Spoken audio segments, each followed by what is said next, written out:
This is Chiezan, the prior at SokukoJi Buddhist Monastery. Sokuzan offers these talks without expecting anything in return. If you value these talks and would like them to continue, please visit our donate page at www.sokukoji.org. Thank you. Greetings, salutations, excitations, peregrinations, capitulations. I'll keep it to a minimum.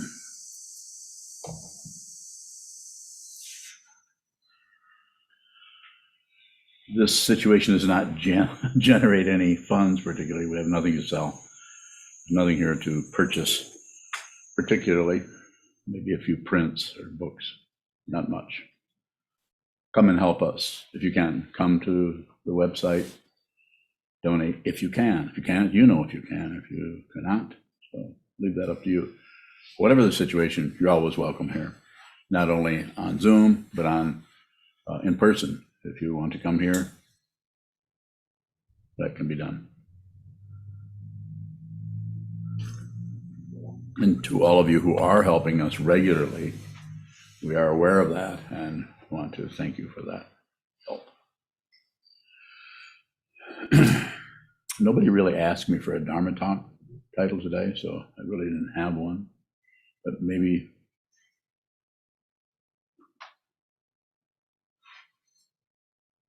did I give you a Dharma talk title? Oh, he gave it to you. That was the one where you ask and then, yeah. So it was mountains and riverbeds? Yes. So mountains and riverbeds. What does that mean? Ask me questions. I'm sure you've got a few. If I don't like them, I'll just say I don't like them. Ask me another question.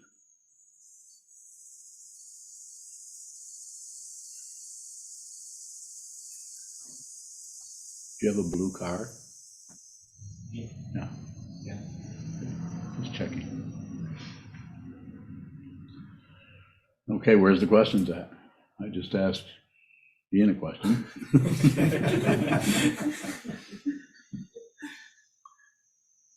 Yes, sir. What does it mean to be free from the burden of worldly possessions? Of what? Worldly possessions. You might have a lot of worldly possessions. You might be wealthy, but you don't have the burden of it because you're not concerned.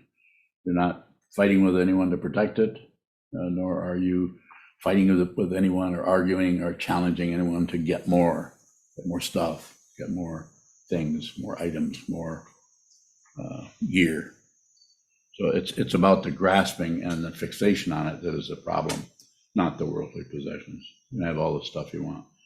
In ancient times and even recent times, people will assume that the spiritual path means celibacy, not owning anything, just having a bowl and a robe and all of that.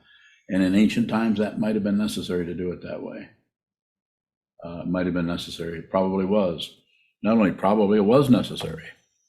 That's why in ancient times, the Buddha and his students went out and held up their bowls so people could feed them.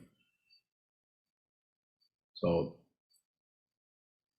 different culture, different time, different structure, different way of communicating, different relative value. There's two things. There are people on the earth that are starving, that don't have anything, and we're fussing about our stock market dropping so we can't buy a new Mercedes this year. I'm just making that up. I know you're not into that because you like your blue card. Why do you think that's called soul?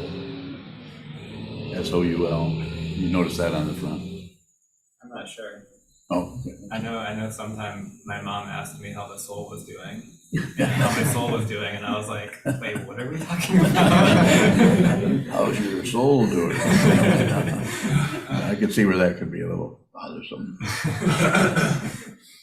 So, further questions?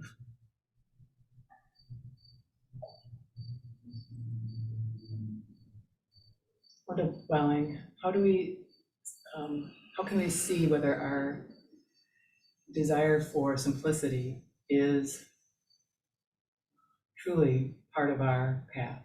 bowing. So it would be very uniquely individual for each person. I think that to keep, if you're on the spiritual path in this particular way that it's being presented here or taught, then probably wanting things to be fairly simple and straightforward is a good. It's good. I don't see any problem with that, and maybe I'm not reaching what it is you want to know. Divine, I think you can also get credential. Your ego can get a credential from that. Mm-hmm. So how do we? Not worried about credentials. It's the awareness of the credential, not the credential. Credentials are fine. You have a credential. You're a monk. You're an accountant. Aren't you an attorney too? Oh, there's the attorney in here.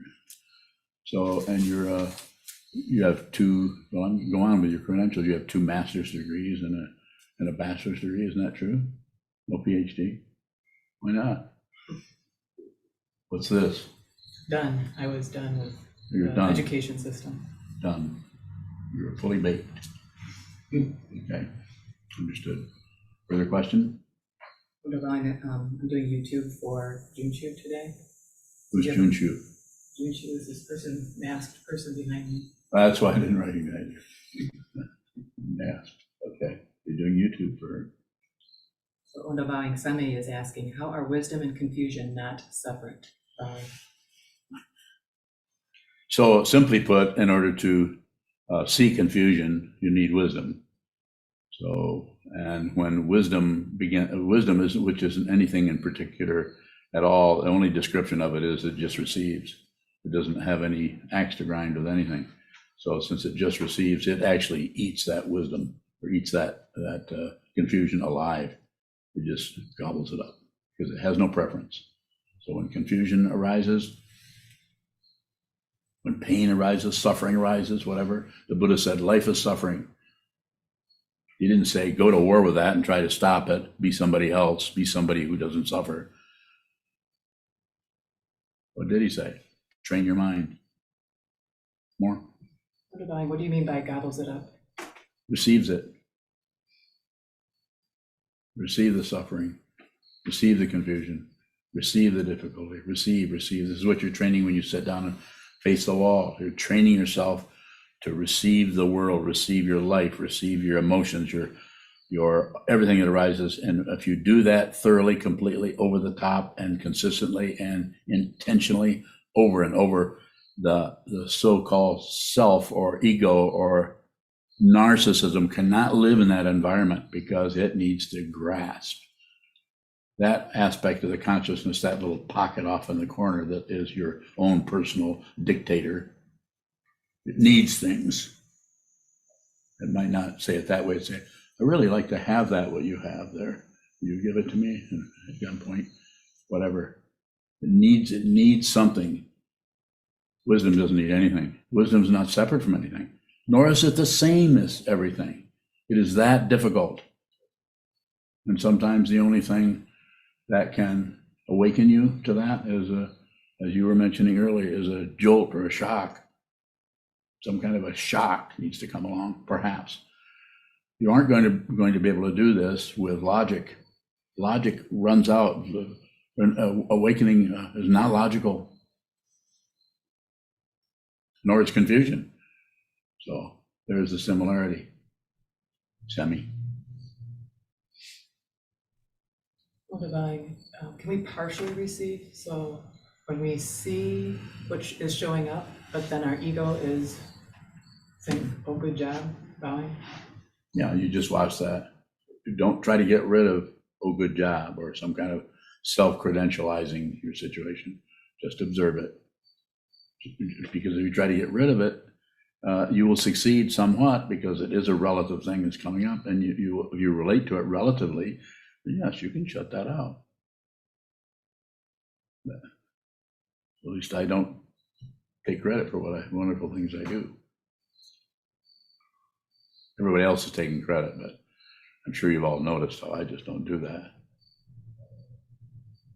Right?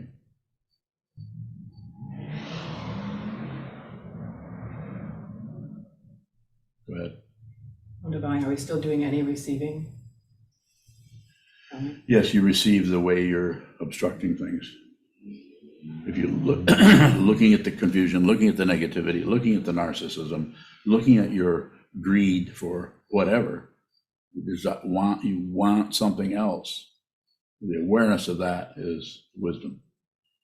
But when but it's not complete. So as you were asking, how it comes at bits and pieces, or it may come all at once. It may come like a landslide and knock you right off your zabuton, right off your tan, right off your position in anything. It may, or it can just be insight here and there about that more. Divine. Is the sense of responsibility to take care of material possessions, is that just grasping? Is it what? Grasping? Well, perhaps, but it's so individual, so unique. There's nothing wrong with taking care of things, putting your roof on the monastery or on your house, or fixing. Is that what you're talking about? Should be done. It's a very pragmatic situation. We do that all the time here. It should be included.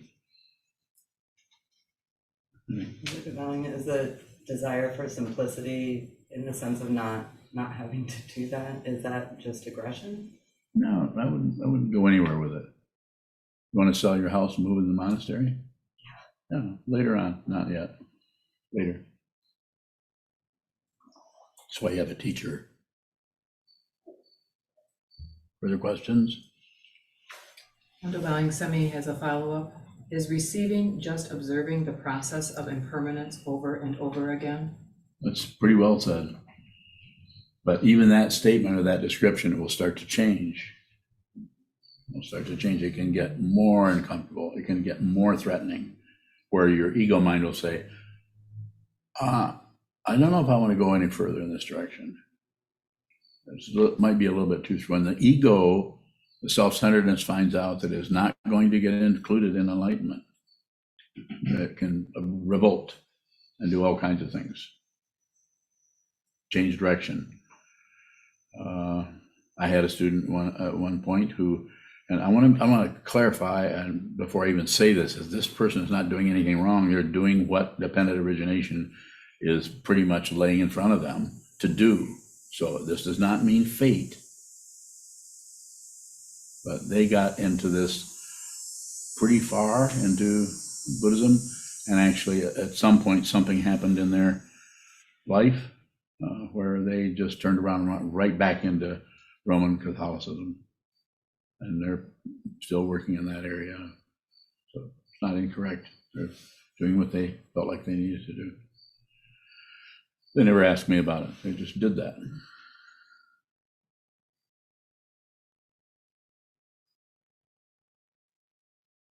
Further questions? Jeeves, I'm bowing. Is it wisdom that sees confusion in others? Bowing.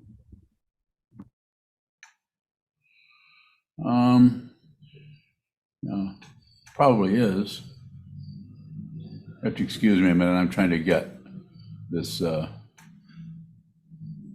There's a big picture of me here. I would like to see lots of little pictures of all of you. There you are. Okay. 44 people, or maybe not people, but 44 little screens.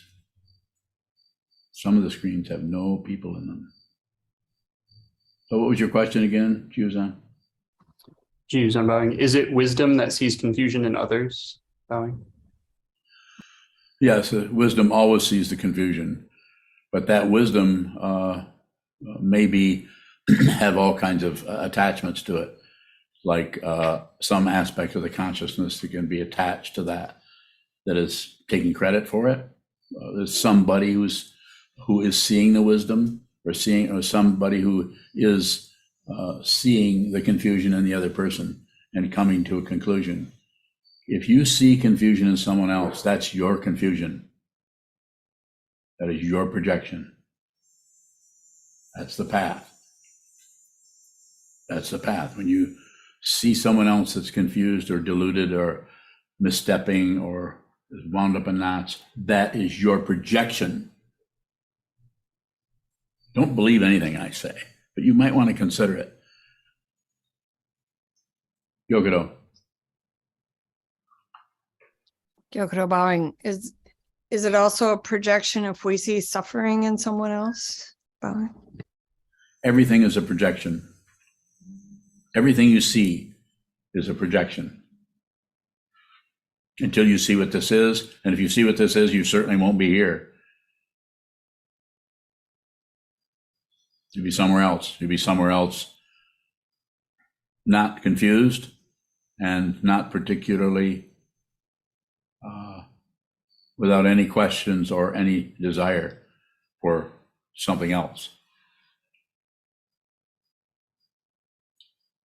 Go ahead, Yokodo. Gyokudo bowing. So I think you've said that you still have projections. Is it just, what is the difference between your projecting and ours? Bowing? Simply put, and even this misses the mark, but simply put, there's no, the consciousness that sees the projections or the consciousness that does the projecting there's no personhood there.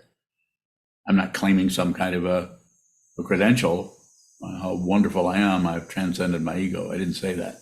I say the personhood is not there in terms of being some kind of a modifier to the whole thing. And if the personhood does come up, the consciousness is not concerned with that. Consciousness is no longer concerned with getting rid of ego or whether something is egotistical or not egotistical. They get close to what you're looking for?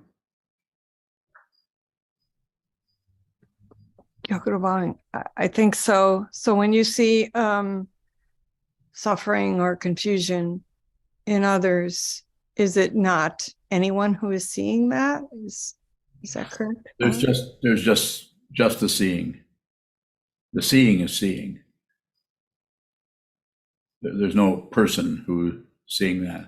There's no, and that's true with you also, except you think that when I'm saying this about you, you or anyone who is still going in circles and looking for the truth or seeking something or trying to understand something, then that aspect of consciousness is assuming that there's somebody who can get somewhere or get somewhere or see something. That's the same consciousness that assumes there's such a thing as time or space. If there's an identification with a solid form, you think this is you, then you separate yourself from everything and are probably paranoid on some level. Further question? You have it? Not yet. Thank you. Shoto. Sugar bowing, when you say something like, if we saw what this was, we wouldn't be here. If your students wake up or if a monk wakes up, are we supposed to move out? Well, if you paid your rent, don't move out without paying. No, not necessarily. No, I might even say, don't go anywhere, stay here and help with this particular, you probably wouldn't. Move out. It's hard to say what would happen. It'd be very situational.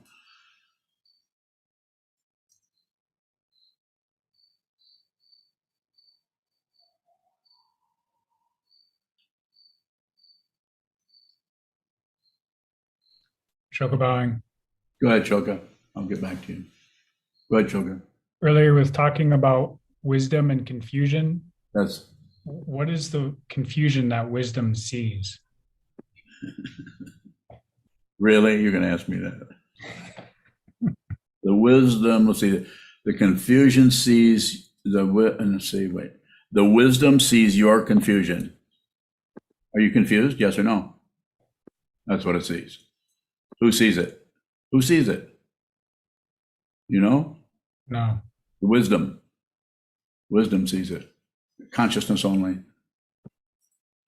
If there's any doubt about what is happening in front of you, then this will not. Then everything's closed down, and we go back into hiding, into our concepts, our ideas, our judgments, our evaluations of ourselves, our evaluations of others. It's a spiritual path. is a path of transcendence. You actually leave this body world complex, mind, time, and space without going anywhere. Not two. It's not that, and it's not this, not this, not that. That's an ancient teaching. Not this, not that, not both, not neither. It's a way of using the intellect to run around in such a way that you can see that there's just the spaciousness of wisdom, which even that is extra.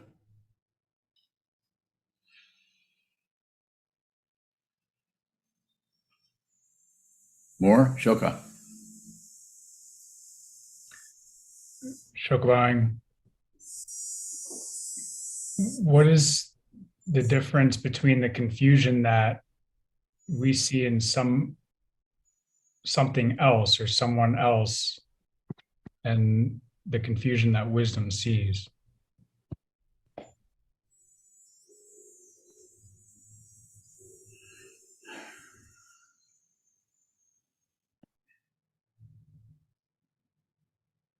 So it's just a differentiation between someone else is confused or someone else is going in circles, and you may not be going in circles. So it's to give you some kind of a direct answer to that without being rude would be difficult. Can you fine tune that a little bit more? And then I'll go to David Jacobson's question. He has a question.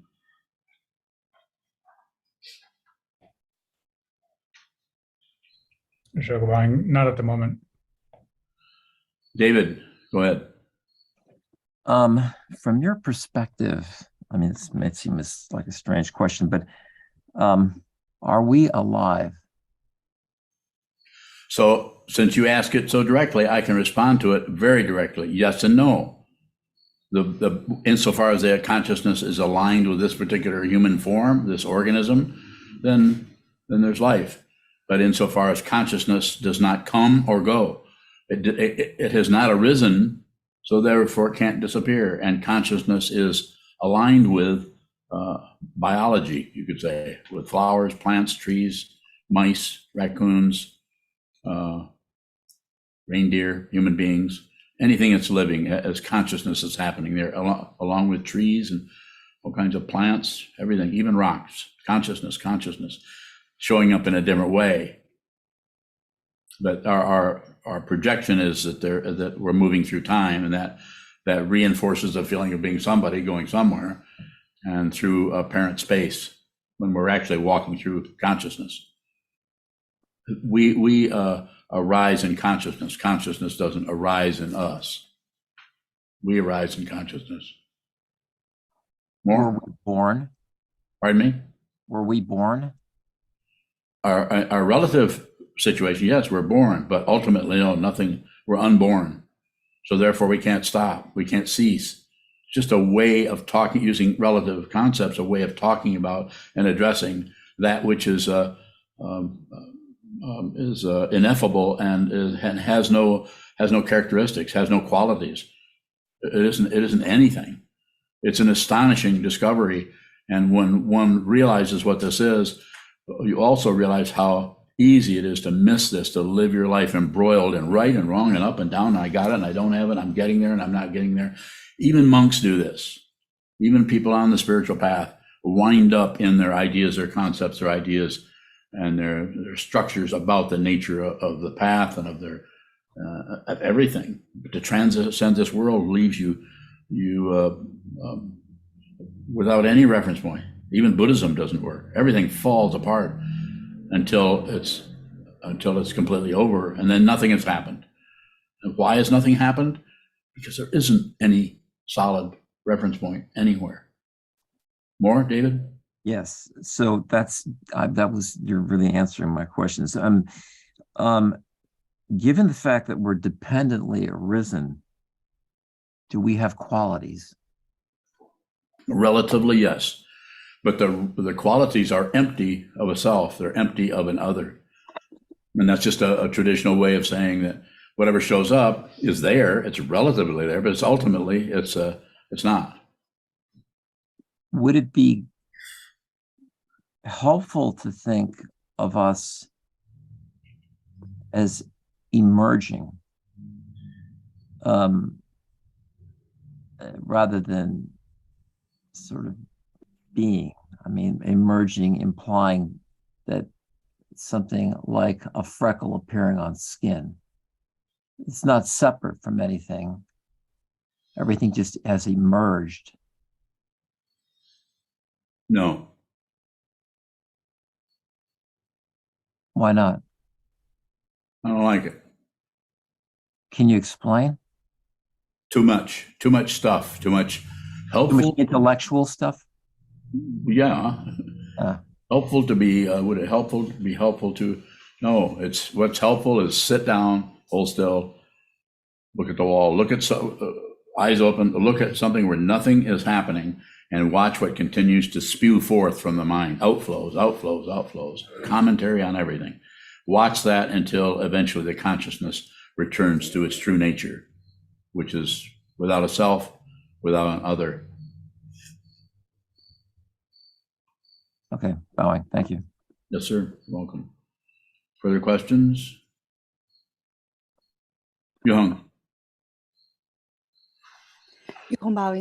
You just said that consciousness cannot appear.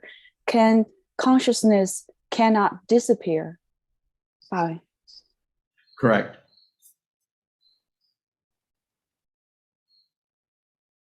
Thank you. Certainly. Further questions? Ozuku. Sokuzan, earlier you said that seeing suffering in others is a projection. Yes. Is it thinking the suffering is over there that makes it a projection? That would be part of it.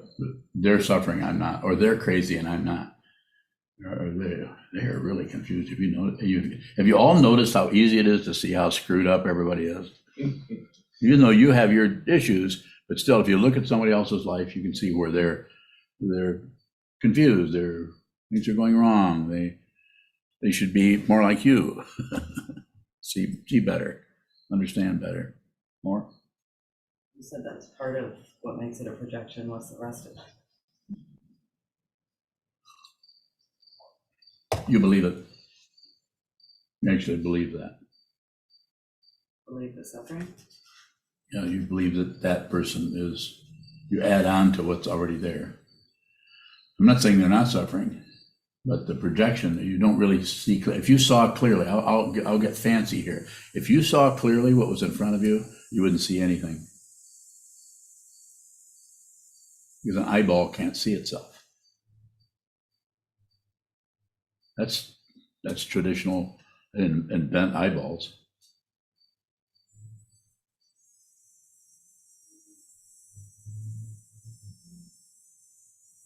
It's quite a dream. It's quite amazing. It's quite a dream. As the dream you have at night is a sample dream. The dream you're having right this moment is the real dream. This is the real unreality. Made up. Show bowing. Is the first noble truth untrue? Bowing.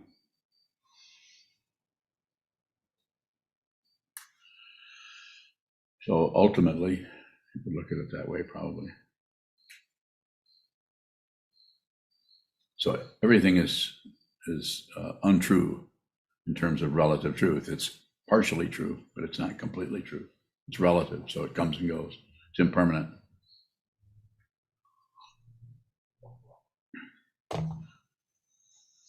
Impermanent, so just like a mountain is impermanent. It doesn't look like it, but it won't last. It might last 1,000,000 years, but it can't last. Now, this incense smoke that's wafting across the room is impermanent. It's here for a small amount of time. That's all an illusion. Yes. Show bowing. What does it mean for suffering to be impermanent? What do you mean? What does it mean? Comes and goes? Is suffering impermanent? Comes and goes. Our experience of it comes and goes.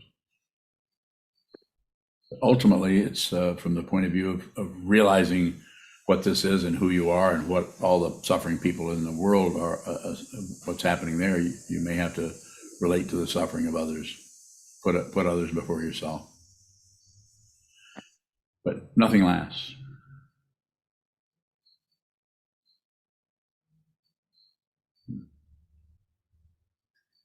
A question from Naveed in Iran. Naveed. I really like your voice, Sokuzan.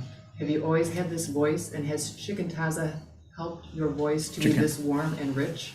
Chicken tacos have never helped me at all. How can I find my true voice? Bowing. Stop talking.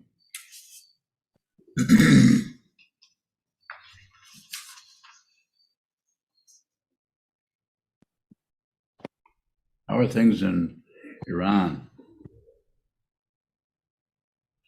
Naveed. Is he going to tell you? Get back to me there and tell me how things are over there. For you, especially. Further questions? Goes on bowing. Goes on. How did you get that rich voice? Goes on.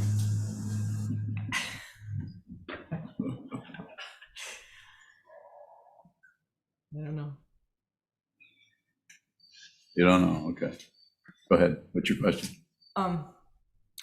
In the beginning of your responses, I think it was as it regarded seeing what this is, you said it sometimes takes a sudden jolt. Yes. In a lot of the teaching stories, they talk about how a pebble hit a wall or somebody said something and it happened, and Yes. a bunch of stories about it happening off the cushion. Why would that be more likely to happen off rather than on the cushion? Maybe it's because on the cushion you're minimized, as you're in a minimal situation. You're not moving. If you're doing it the way I recommend, you're holding very still without being rigid, and so you're just watching the little tiny things that are going back and forth like fireflies. Your thoughts are coming and going this way, then they go that way, and you just observe. There's a dog barking, and your mind goes from the observing the thoughts or the daydream or whatever over to the dog barking, and then it returns.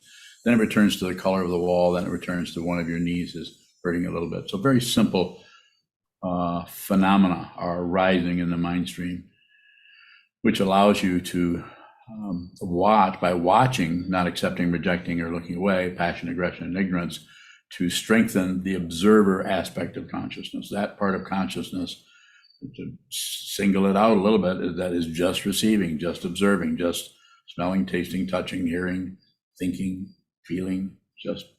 Whereas if you're out in what we would call post-meditation, then you're really mixing it up with the environment. You're going here, you're going there, you're talking to people, you're completely you're very fluid in the environment. You haven't separated yourself as a separate little person who's meditating and practicing something. You're actually with everything, and therefore your consciousness and your awareness is all over the place.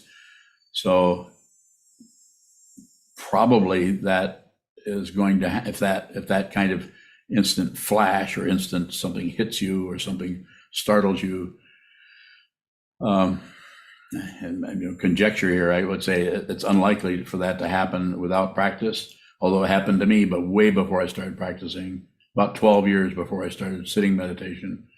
I fell off the back of a donkey.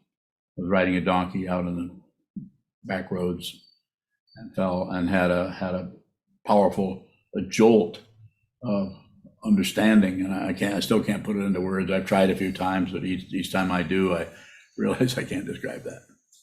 And so I'm not going to start lying about it here either. But just so that happened then, but why that happens, we've been here forever.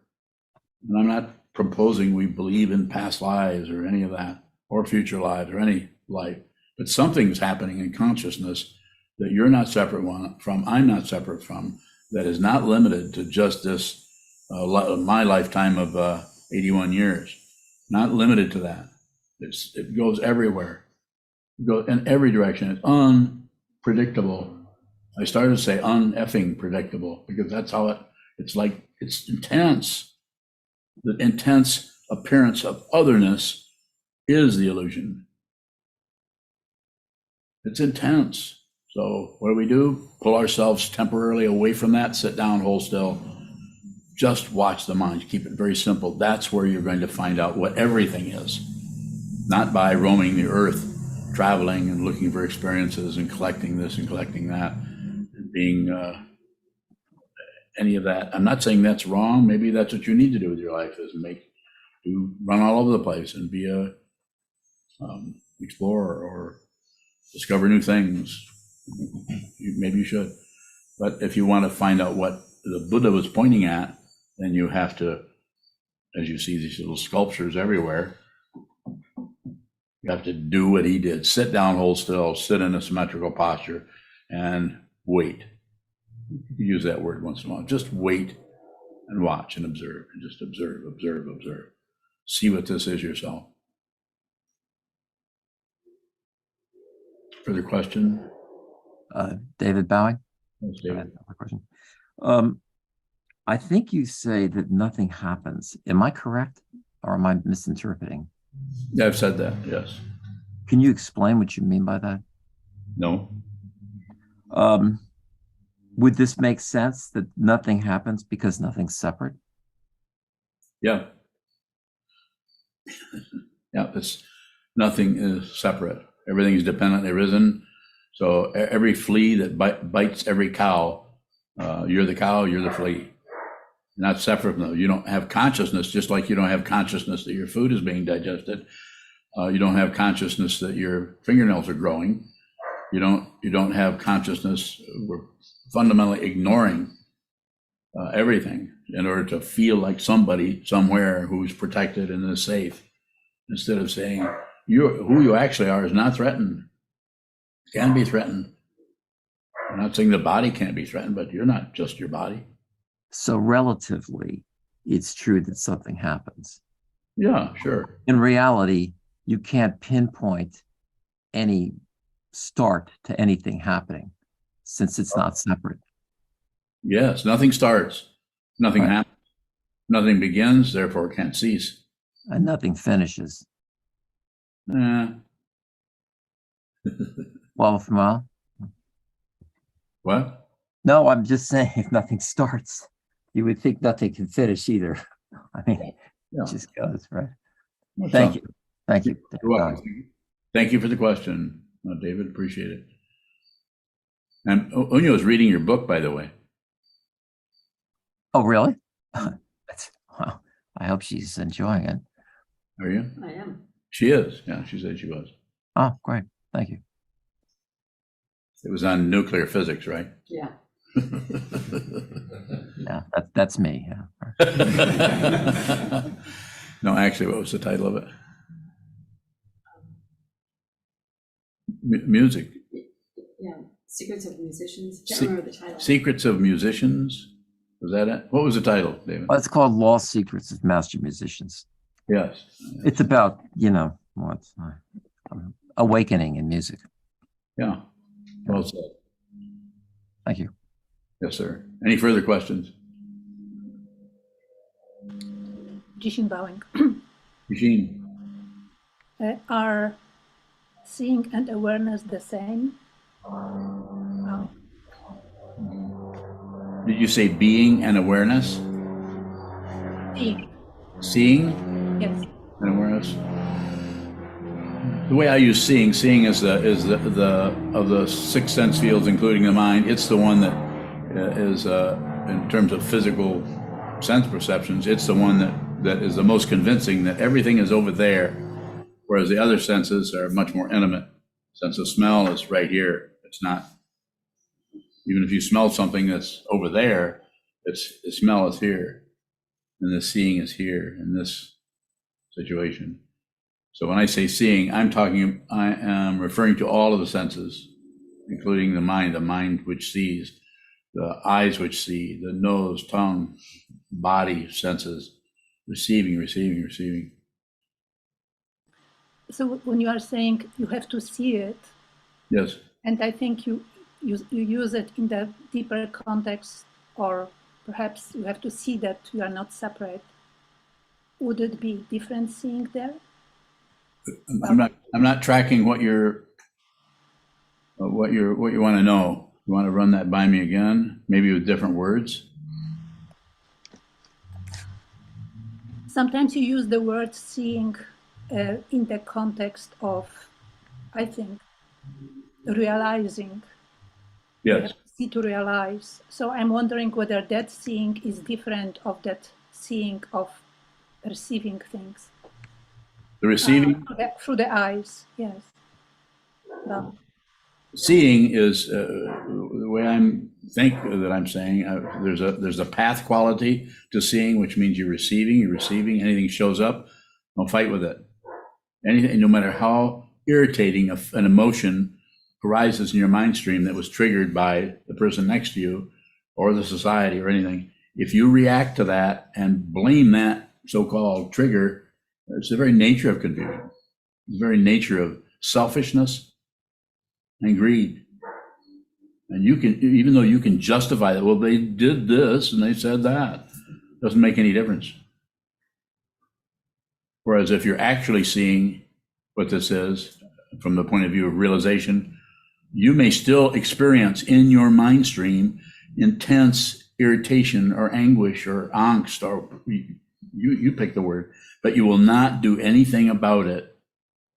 You will not turn it into a ball and spit it back on somebody. So, because you don't want that in your mind stream. In other words, you have left the domain of personhood. That doesn't mean your consciousness won't need to through dependent origination, allow any kind of thing to arise there. Any kind of craziness may come up, any kind of emotion. This is what the archetype for compassion, Avalokiteshvara, Chenrezig looked down and saw, listened, sound observer, listened to the suffering of the world and received that and wept.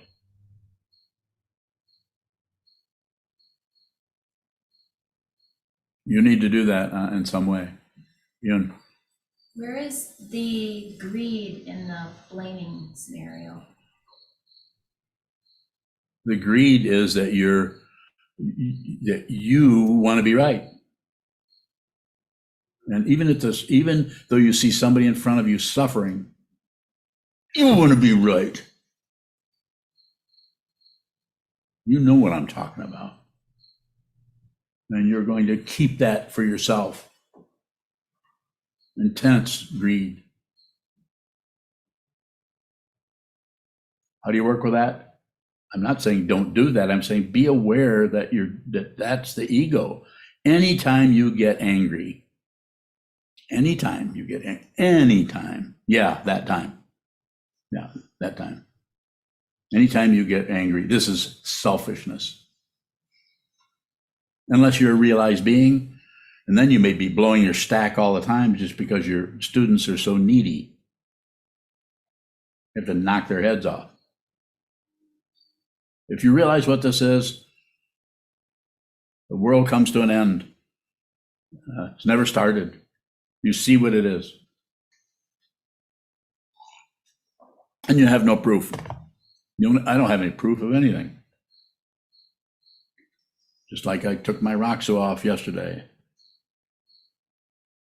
I don't need a support, but I want one because I feel like if I've just spent a long time looking at this, and I think I might have a few things to say. In other words, teach.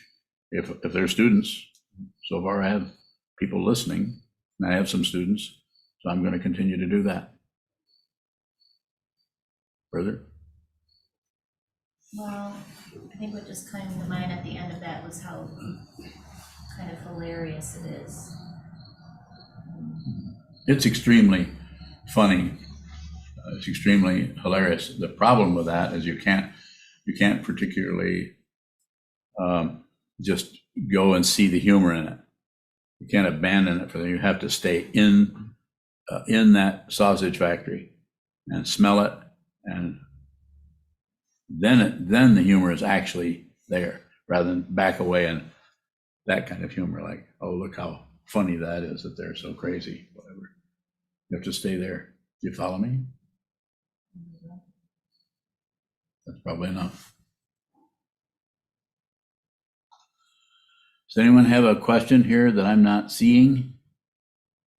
Yuhong Baoying, what's the negativity and my negativity of projection? Baoying. So if I'm understanding your question, it's just that we think something's happening over here, and we have opinions, ideas, judgments, evaluations, and even logic or even reason about well, he said that and did this, and so then we can project onto them and come to conclusions which may create a reaction in our mind stream that is anger. It could be dismissal. I don't want anything to do with that person or that situation. Is that what you're asking about? We start to construct imaginary nature. We start to construct that parikalpita, imaginary. We start to make things up around what is just dependently risen. There's no self there. It's dependently risen. It just looks personalized because some people have blue eyes and some people don't have any eyes. The differentiation and desire that is rampant throughout the world, but we want this, we don't want that. I like this, but I don't care for that. It's an incredible illusion of otherness. Everything, this is just a standard teaching of the Buddha's Dharma that is expressed in different ways. Everything is empty of others, so there is no, it's empty of its apparent out there-ness or otherness. It's empty of that. That's a shunyata. And it needs to be seen, not just thought about or figured or calculated or conceptualized. Go ahead, Jen. Jen Bowing. The other day you said the way you know is that you don't know. Yes. And that's how you know. So is anything that we feel certain about or an inkling about the truth of not to be trusted? Bowing. I would set up too big of a standard around that. I would say just look at everything and give everything the benefit of the doubt for whatever is happening there, but don't necessarily invest in it. So is there another question around that? And Bowing. That's helpful. Not setting up a standard. Yeah, it may, you can't depend on anything. Can't count on anything. Everything is constantly in flux until you fundamentally see what it is. And when you see what it is, then it has been said way before I got here, nothing happens. Jen Bowing. I think in light of your saying the way that you know is that you don't know. Yes. Makes me, I guess just wonder if I should or can trust anything that feels. Don't trust anything. Like knowledge. Okay. I don't trust anything.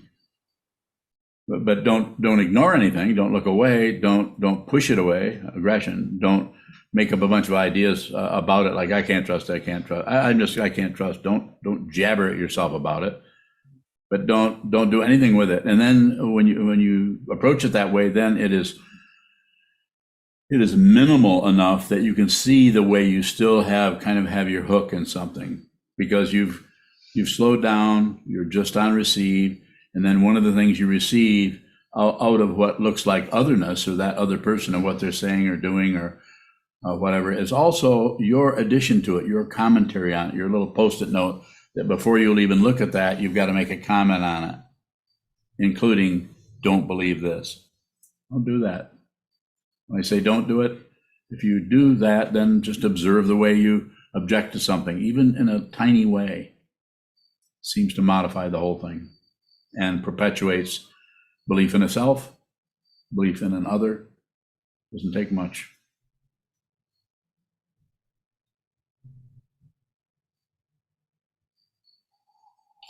Nicole Bowing, if someone is kind of downloading their projections or opinions onto you, is there ever an appropriate time to address that? I would just, we receive it, listen. If someone's saying something to you, I think you should not do, you should doing that, and that's, that's bad, or whatever they may be doing. You could listen, you could consider it, and you could acknowledge them for that. It depends, it's situational, so it would depend on if they're being absolutely rude and aggressive and threatening, then I would just excuse yourself and leave. If not, out and out, run away. But if it's an interaction with somebody who's doing that, you could say, I don't agree with what you're saying. But I'm listening to it, I just don't agree. I would hesitate to get into anything conversational with that. Like trying to decide how it all works or something like that. It's very situational, so it depends on who it is. If it's your partner, then you might want to have a lot longer talk about it. And anytime it's between two people, I recommend that you sit down and face each other. If you're both meditators, sit down, face each other, look into each other's eyes for half a minute or 2 minutes, maybe longer. Just observe that person in front of you. Possibly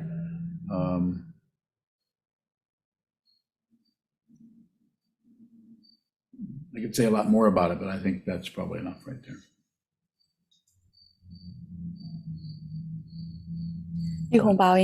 Back to the back to the question I asked earlier. I really want to ask about the word projection. I have trouble hearing the word. I'm just wondering, what is that? Is that because of English is my second language? Whether there's something to do with this, with the word projection.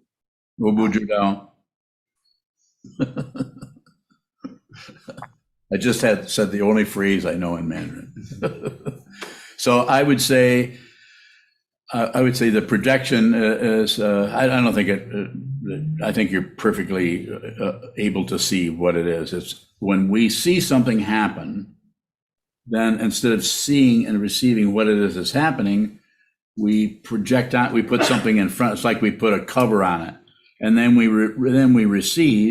end up receiving our projection rather than what's actually there.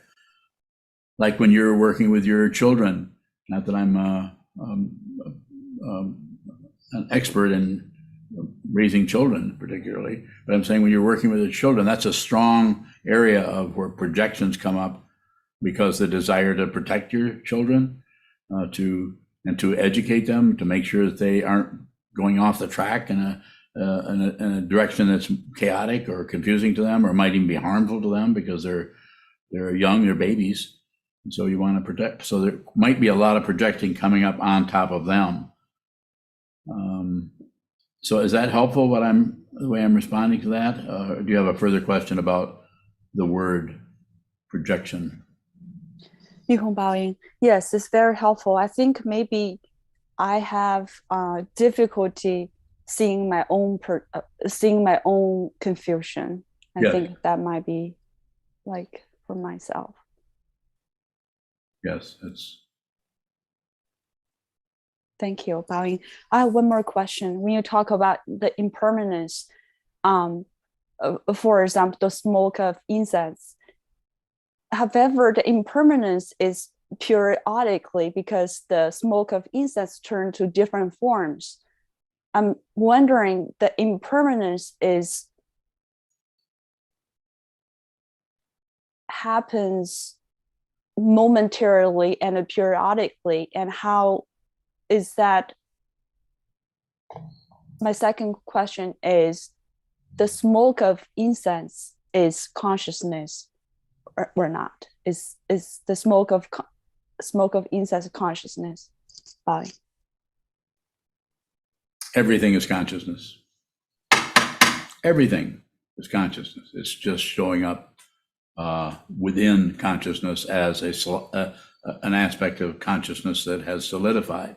Consciousness comes into a form as an amoeba or a paramecium, to use little tiny beings. It comes into form like that, and then it, down through the millennia, it just becomes more, and then we have human beings, we have So it's consciousness. It arises in consciousness. Even rocks arise in consciousness. I can't prove that. I'm not here to be able to debate anyone about it, although that sometimes is done. Naveed nodded. He did. You're welcome. He said, not really sure about it myself, Sokuzan. I think I'm doing fine though, a little bit confused about some things.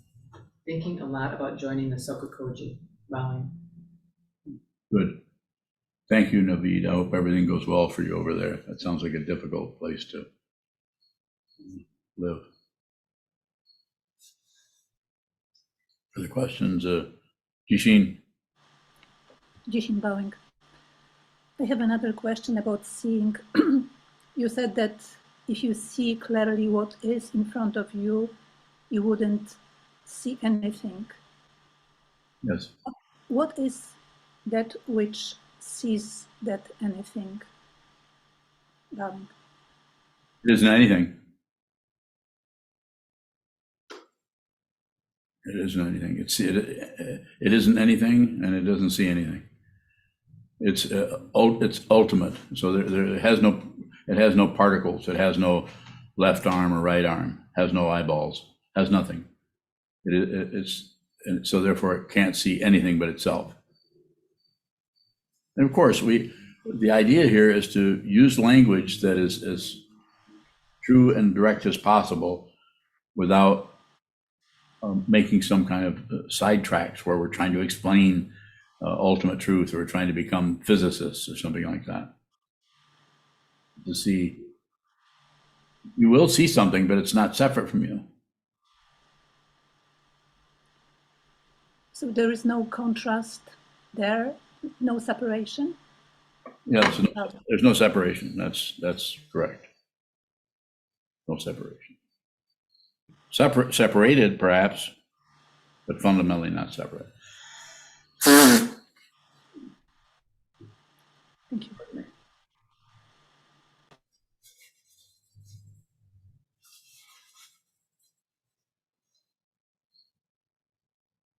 Is it time to do something else? I have a whole lot of people nodding yes. Okay. You can go hither and thither.